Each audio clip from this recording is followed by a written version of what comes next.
Hello and welcome to the 32nd episode of our weekly Unity tip roundup, where we take a look at the tweets that were posted or mentioned on or around each Tuesday under the UnityTips hashtag.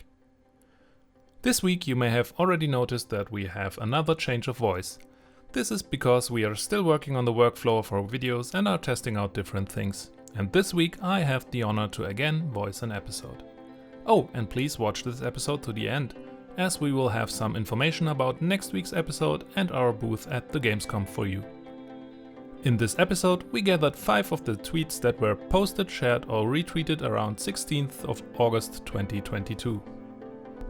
Well, there he is again. Another tip by our well-known friend Mirza starts off our list for this week. We are also very happy to see that he has almost reached 11,000 followers on Twitter. Congratulations! If you are working with particles and haven't yet made the transition to the new visual effects graph, this tip for working with the old Shuriken system might give you a few new inspirations. Did you know that you can not only add models as an emitter to the particle systems? You can also add textures. This opens up amazing opportunities for new effects. Take a look at the video in his post. And another familiar name is in the second spot. We all know that Chronict delivers lots and lots of valuable Unity tips each week to his almost 1,300 followers. This time it is one of those little things that you might not know about, but have been cursing time and time again because you wished something like this existed. We are talking about the follow focus, which automatically lets your camera follow a moving object. It is as simple as pressing Shift and F. Alex is a new face on our list. Reading from his profile, you can learn that he already has worked on over 100 games and is currently holding a world record as an AI developer. At this moment, he has 1,431 followers on Twitter. He shows an extension that will eliminate the problem where the look direction of an object may become 0. He does this by simply ignoring the vector if it's 0 on all axes and instead setting the rotation to 0 degrees on each axis. This might not be your everyday tip, but it sure will come in handy. Elvis is back, well, at least the Twitter account going by this name. We already had tips from him in earlier episodes. If you would like to check out his games or assets, take a look at his profile, where you will find the links. At the moment he has 711 followers.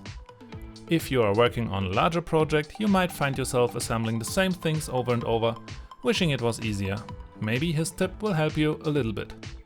Did you know that you can add your own stuff to the component menu? Just add AddComponentMenu with a past description as an attribute to your class and it will be magically appear in the list from now on.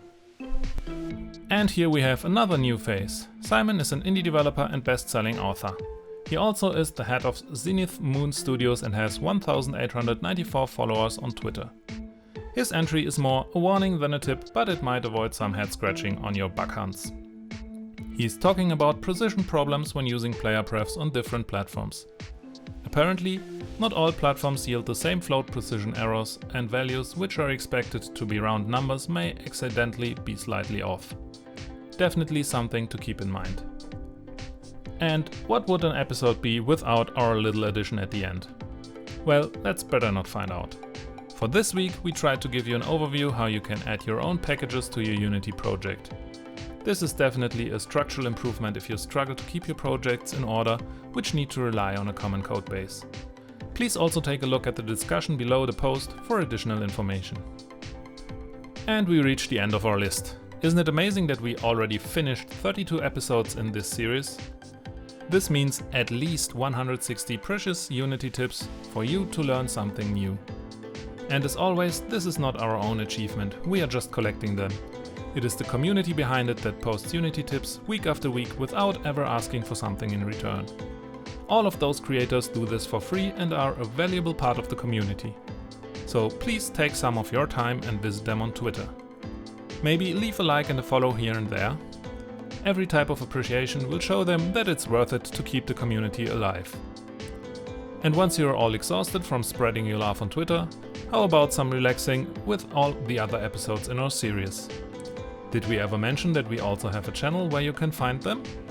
And also a lot of Unity tutorials on different topics. If you find your way there, you could think about subscribing to our channel. If you do so, please also hit the bell icon to receive notifications.